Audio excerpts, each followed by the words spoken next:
Greetings and salutations, young true believers. So today I'm going to talk to you about not confirming, but rather formulating causal hypotheses, right? So a hypothesis, right, is just a statement that X causes Y, right? A causal hypothesis is a tentative claim. We advance it, right? And once we advance it, then we subject it to testing, right? So how do we go about formulating causal hypotheses? Well, the first method for doing so is what's known as the paired unusual events principle. And it's a really straightforward idea, right? If something unusual happens, look for something else unusual that just happened and consider whether or not the former might be the cause of the latter, right? So in other words, if two unusual events happen about the same time, then it's a good idea to formulate a hypothesis and try to ascertain whether or not there's a causal relationship there, right? So, for example, if you wake up in the morning with a headache and you remember doing something unusual last night, like you had left the lights on, or maybe you didn't drink enough water, then assume that those unusual events might be causally related. Now, as we learned, this was chapter 7, right, on the induction fallacies, right? Correlation does not equal causation. So the paired unusual events principle is a grounds for suspecting causation, but then we have to do the test, obviously, right?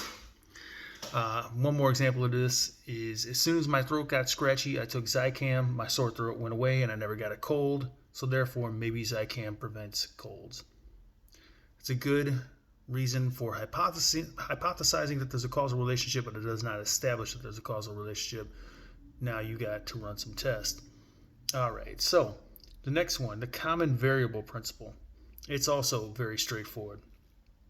A variable common to multiple occurrences of some phenomenon may be related to it causally. For example, when several people in town complained to their physicians about acute intestinal distress, health officials investigated and found that all of them had eaten tacos at the county fair.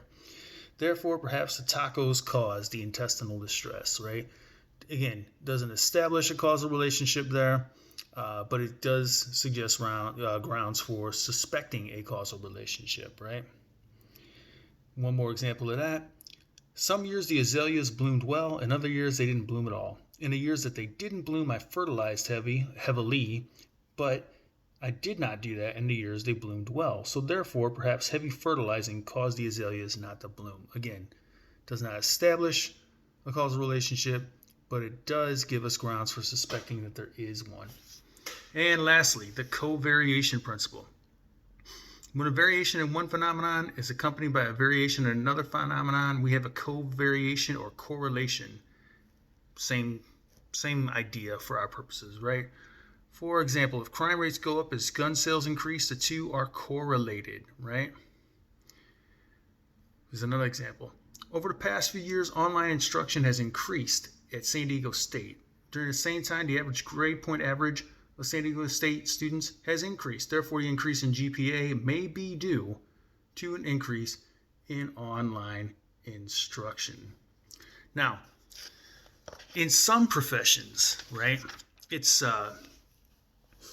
formulating causal hypotheses are not so straightforward. They're not as straightforward as the three preceding principles suggest. So you have to weigh evidence, right?